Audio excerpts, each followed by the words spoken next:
first, like, we were initially called the Glowworms. That was Doctor's name. Nice, huh? Yeah, I'm still upset about that. Yeah, and that's when I sent a home demo I'd made into the NBF Head Start band search competition as the Glowworms.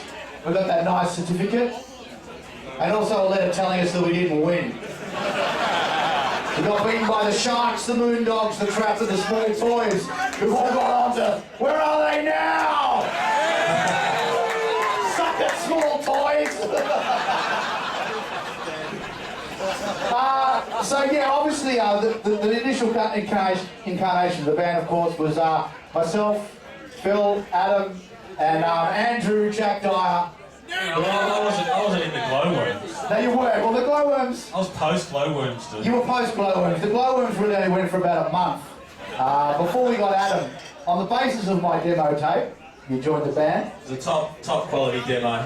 Walk us through the party. I remember that night. It was Christina Lennon, Phil's younger sister, who was here tonight somewhere. Well, my contemporary.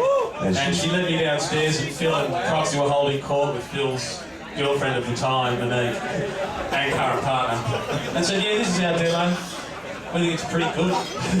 And hit press on the cassette tape, and I was sold.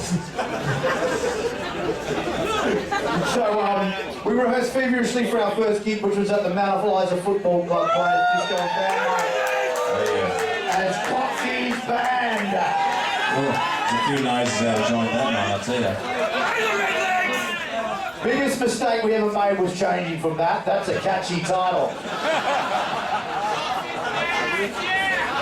So we rocked it, and we were on our way. There we are at the Mount Eliza Footy Club. Yeah. My James Rain days. Your James Rain, what, your hair days? Yeah. A couple of guys there don't have quite as much hair anymore. Yeah. That's Doctor, look at him. Good looking, bro. Whoa, really rocking out on that one. I mean that. Oh, that's our first bio, so we sent that around. The Fauves have avoided recent trends by feeling no obligation to perform covers. Recent trend of covers. A debut single or EP is the personal goal for early '89, as is to continue performing and writing in the future. So we got a few gigs from that one. There's another, well, that's just, yeah, recommending the Fauves, bright 4-piece, blah, blah, blah. We needed a photo shoot.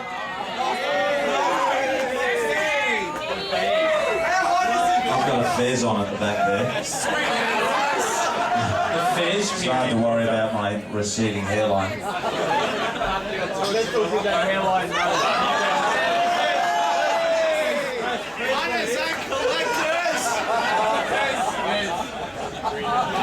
Well, that one, seriously, if it wasn't for the shorts, that's the Beatles in Hamburg, I'll tell you right now.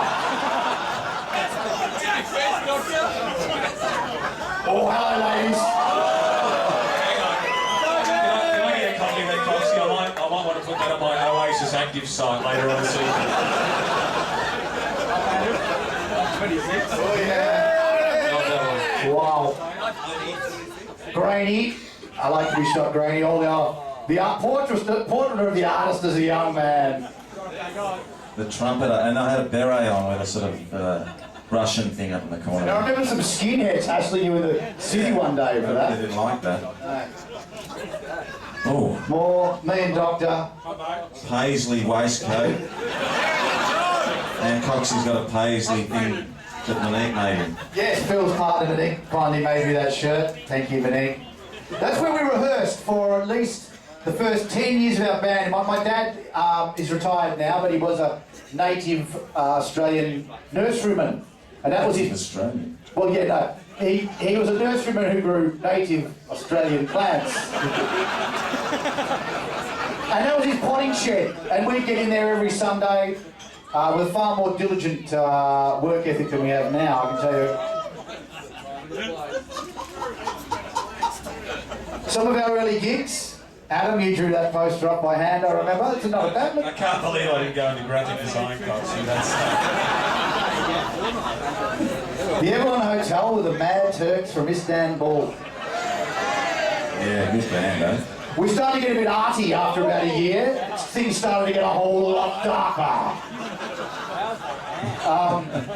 Wondering who this guy is? He's our sound guy. Somehow got himself in the shot.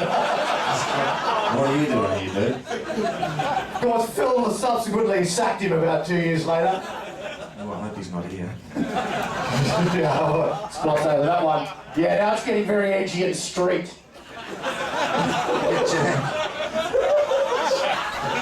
Telling his luck there.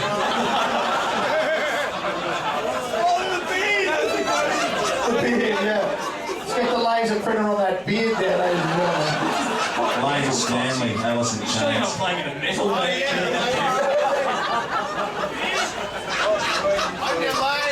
One of our early gigs with local Peninsula rivals, Hieronymus Bosch. And one of the guys actually was our bass player for a day, wasn't he? He was for our first jam, Mr. Steve Mullins, who I brought in as my own personal bass player. I wanted someone I could lock in with that had to be tight, it had to be magical from the word go, and he never jammed with us again.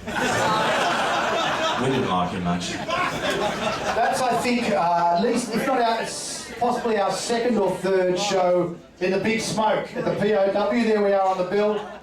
Below Carmen Suite, Shadow of Doubt. There we are, the Fauves. We're above free, Coxie. Screaming tribesman. Yeah, I would have hung off. Yeah, I would have either gone the night before or waited a week for the tribesmen. Here we are at, a bit of a haunt of ours was the Royal Artillery Hotel, and there's our, that's out of the old EG, or whatever it used to be called. Fauves music runs the gamut from slow acoustic to fast rock. Today's vegetables. How about Chris Bork as a singer-songwriter? What's that? Used to front Melbourne band Politics. Politics. Those were the days. That was a her. That was what you got there was an early set list of ours, and I put that in there because very apocalyptic themes: flood, electricity overhead, a falling away of things, the lynching party, 65 fathoms, drought, shrapnel, the gardeners. Slightly more middle-aged sort of thing. And there's a review from the show. The Fauves, give them a try. Their use of brass adds an extra dimension to an otherwise derivative style.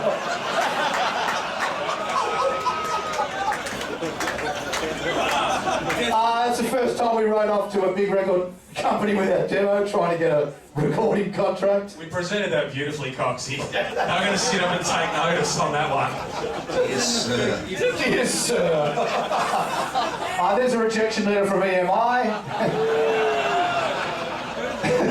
Thank you for your demo tape submission. Right, well, they liked it, so they weren't in a position to enter into a publishing or recording agreement at the time. Mighty Boy, an independent label. We thought we were half a chance with them. No.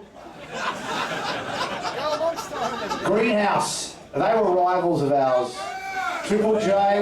By now we're getting a bit early Triple J play, and they were too. They were a bit tighter than us, maybe slightly better looking. Fucking Greenhouse. But that singer ended up doing Neil. Where are they now? What was it? Sweet Carolina, and that was. He did. He became a Neil Diamond tribute band. Right. Yeah.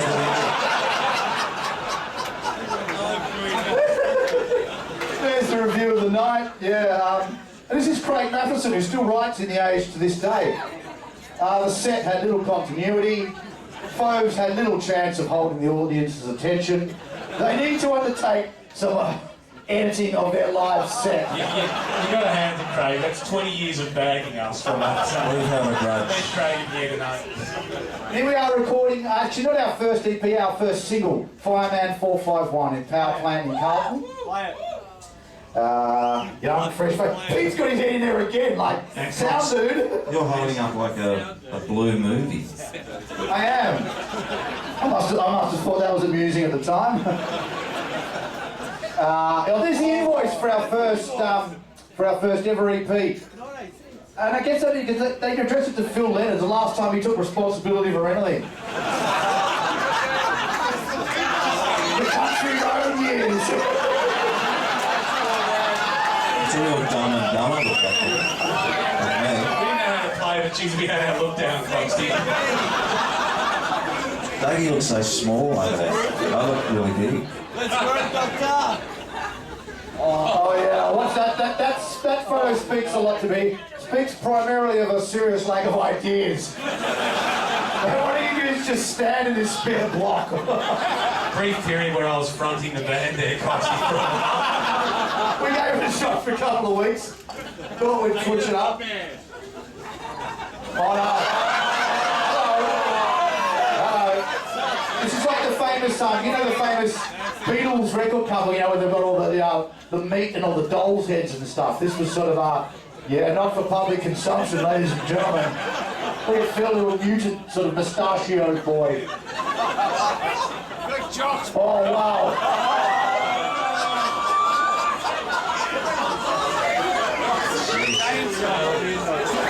Fire under what were they thinking? Touching that one. I remember this night. I got home from a gig and there was this message written by my brother Matthew. Always called me Andy if he was trying to take the piss, by the way. Andy, Phantom Records rung. And I just remember, it was pre-mobile phone days. I remember getting back in the car, driving back to Doctors, like, the dude from Phantom Records has rung. Oh yeah. Now, Jules, was it? Yeah, Jules. Jules. Rang in the next day, he'd rung to tell us he didn't want to sign us. Oh, that's a proud moment. The Virgin Mega Store in Sydney, putting our first EP out of young band has got to do anything to survive, ladies and gentlemen. Promo is everything, so we played at the Gaslight Nude Day. Picture Magazine came along, and I don't think they thought there was going to be enough nudity, so they hired these strippers to come in too. They just didn't want our nudity, mate. They weren't going to sell that day on us. Doctor's fortunate there, he's got the guitar. You should have seen him when he had to play the trumpet. Oh yeah, I think it was the last time I did play trumpet actually. And Dougie had all the, look at him. Oh yeah, hello. He spent the whole time like that. What's in that zone there? Our first trip to Sydney. 4 nights, the Hopeton, the Peterson, the Densers and the Annandale. Pretty stoked to see the street posters there. Just on the streets, malingering on the streets of Sydney. Getting enigmatic. Fresh-faced. Fairs makes a return. Moody, brooding, storm a brewing. Oh, what? Hello. Take a slab out to the street, fellas. Drink it out there. Oh, there's the famous night, fellas. Phil and Jack, and that's Ron Pino, of course. And he was a big idol of ours at the time, and died pretty. Still a big idol. Still a classic Oz rock figure. And he was at our gig, and then Doctor and Jack went out with him at the Cross and had a fantastic night with Ron. And there's Ron and Jack. I went to the zoo. I thought I'd check out Taronga Zoo. Something smart, didn't want to get burned. Bought myself an ice cream and had a look at the elephants.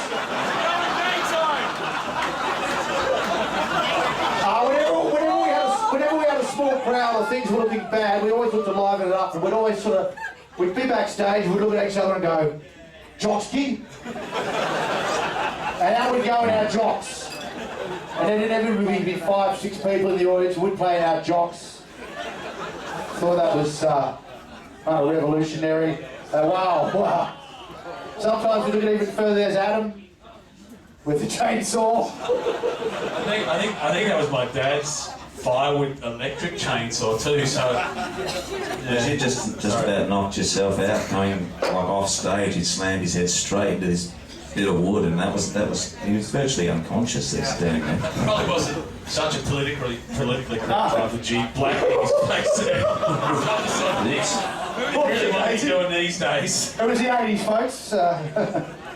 There's our profile of the Rua. They were a hot Aussie label at the time. They'd done like this sort of scouting of various hot bands: Caligula, Circle, Custard, the Fauves, quirky guitar band with brass, Glide, of course, another great band, the Lab, where? Nah. The Mandelbrot set, no. Rainyard, definitely no. Didn't make it. Where are they now? There we are, signing our first publishing deal. How sweet it is, How Coxie. sweet it is. $15,000 on the knocker, ladies and gentlemen. The big bucks. You never had to work again after that day, Coxie. We made some very sage investments. And now we're at the real big time, because here's Dr. and Jack with Dicko, President, Boss, CEO of Polygram Australia.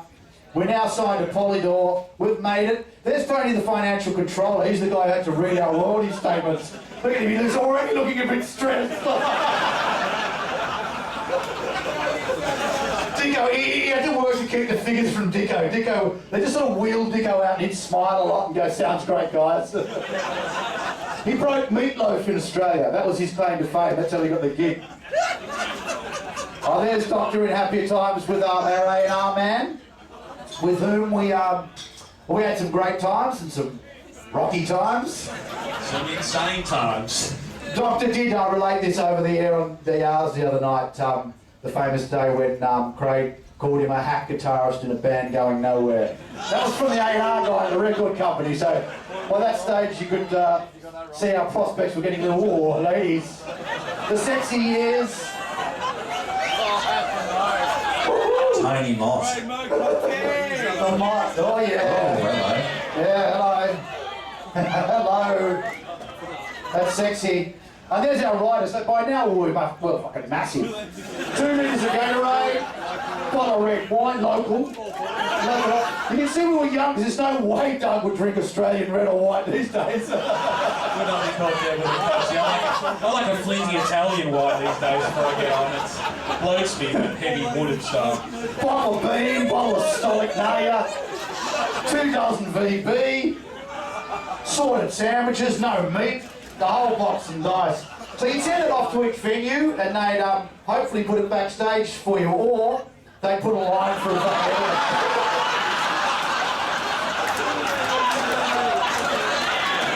We got 6 litres of flat Australian bottled mineral water. No problem. We're rubbing shoulders with a lot of famous people. There's Bossy from Chisel. Mr. Ian Moss, ladies and gentlemen. There's Doug, who was, like I say, you got hedonistic. There's Doug shearing all the knobs off my Fender Jaguar guitar. Sorry about that, mate. With Matt from Custard. Band gains. I don't think I've ever felt more proud than opening up the Border Mail in Wodonga and seeing band gains national respect. National respect, not necessarily popular or good. We respect them. So we played Wodonga that night. Next morning we wake up, the front page, we're top bands rock Border. And there's me. Crowd going nuts, going sick. The Border Mail absolutely loved us. From there we went down to Launceston. Oh no, Youth Don't Rush. We played Rush Fest. It's called Rush Fest. Youth Don't Rush to Gig. It's a great headline, Coxie. Of course, this is the Murdoch press. They've always had it in for us, you know. I remember that time they had Ted on the front cover of the Daily Tally in a Nazi uniform, just because Hitler used to play a 5-string bass. Speaking of which, we now enter the 10 years. Ted, of course, it is young Ted. Now, where are you, Ted? That's you. Talk, get on the mic, Ted. Tell us a little about the photo.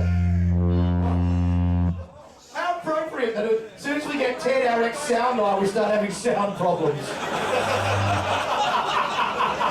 Yeah, that's my first band, Lunatic Fringe, 1979.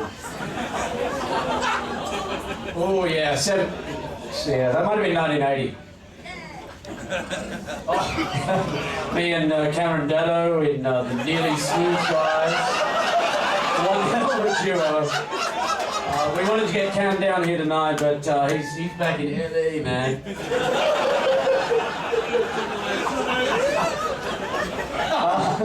Bit of hard rock there in the Suzerains. That's hard rock, Coxie. Oh, there's the Jeffs. I like the side bands in particular.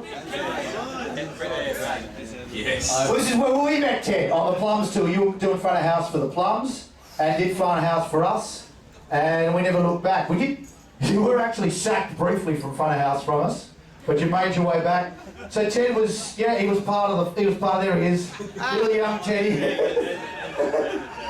This is the slow decline now that you can get to see me. Rock God Ted. The night Doug introduced Ted to alcohol. Turns out he really took to it, Coxie. He really took to it. He really liked that stuff, so things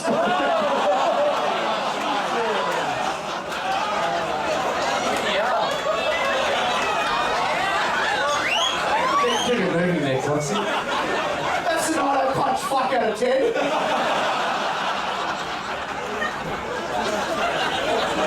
He took it well, though. Don't play with a pick in my band, I'll teach you, dude. Oh, that's Doctor issuing summary justice to Ted.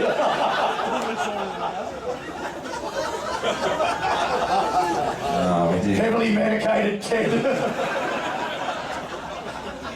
Stewed. It's all pretty heavily medicated from here.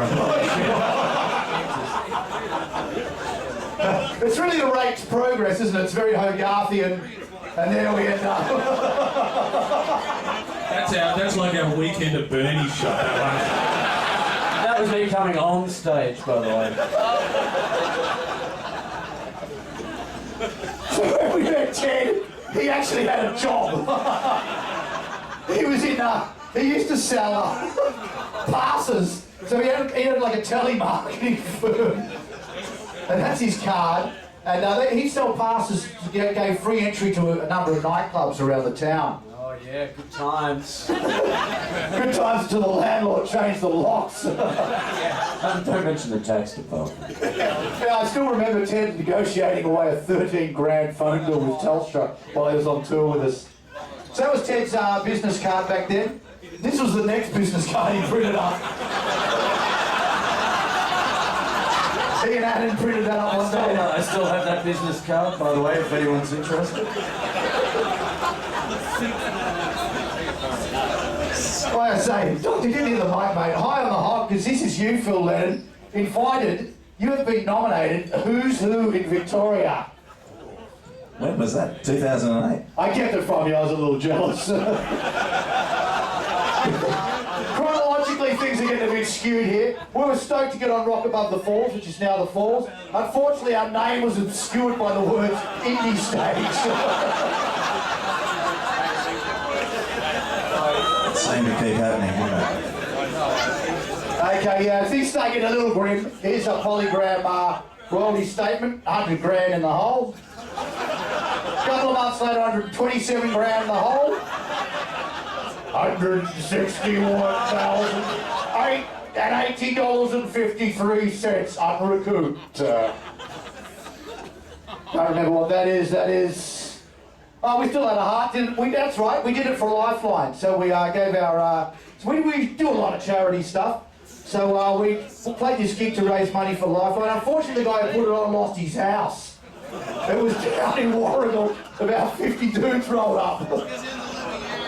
His wife was in tears in our band room. Yeah. It didn't happen here. It was horrible. It wasn't good. Oh no. Like I say, things are getting pretty dark. Bands, Good Face, Record Company acts. That's us. So we remodeled our image, went a bit working class. I love Doug there. That's just hot. I stayed working class, by the way. What are you doing, Coxie? I'm sawing something, or Sanding something. that's the first time I've ever had a tool other than my own in my life. Oh no, yeah. Dear all, after such a long association with the company, we regret to say we will be not taking up the option to record the next album. You're dumb dudes. You're dumb dudes. This has been a difficult decision for us. We will continue to sell and exploit all of your previous recordings.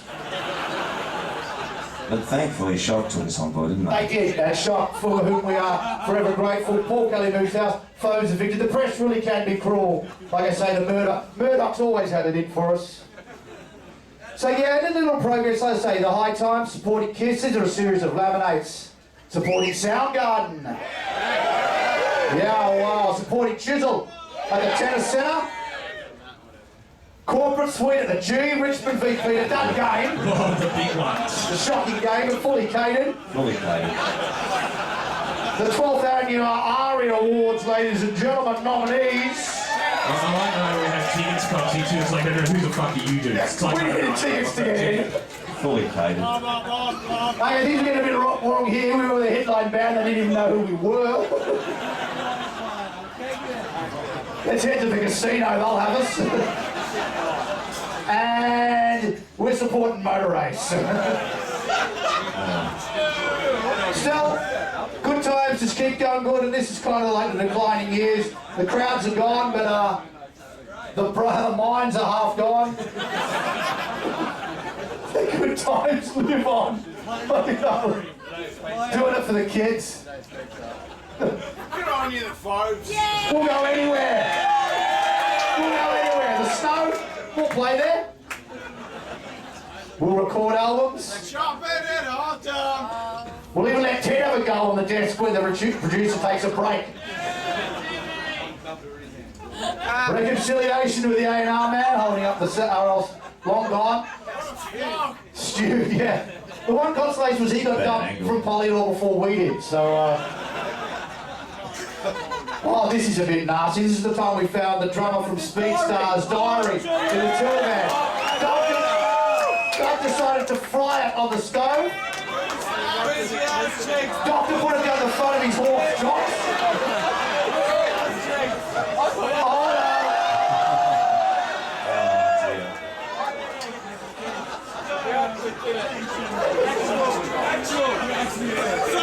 This is the time we got this is pretty tragic. Time we got upgraded to business, and this is Doug showing Ted what he missed out because we were flying domestically, but it was an international leg, and you required photo ID. Ted only had a video card, so he couldn't get on the flight. And we got upgraded to business. Sorry about that, Tim. Here we are in Thailand, playing at the Southeast Asian Australian Football Rules Championships. Jeez, I know how to look after a band over there, don't they? Big stage, Yeah. big banner. They do. And that's us setting up, and it actually looked like that while we were playing too. Here we are on the streets of Thailand. I think you're eating a cricket there, Adam. I think we're eating insects there. Yes. Ted's having a bit of trouble with it. It's very hot. There's Ted rocking the Thai dudes on guitar. They were just blown away by your chops, dude. There's Adam getting up close and friendly with the lady. This is really getting like local next door neighbours slide nights out. That's a lady boy, isn't it? So the ugly Australian abroad, Jesus Christ. Ted, few more, been very sweaty, Ted. We really are coming to the end, aren't we? Having a good time, the lads? I had to write some poetry that day, so I stayed back at the hotel. Ted was out and about, though. Another meal. We spent more on meals recording our last two albums than we did on our actual recording studio. More good times. Stacking wind. Whoa, I've gone too fast. That's how we'd like to be remembered, though, ladies and gentlemen. We died at Plane Crush. So there you have it. That's the history of the band.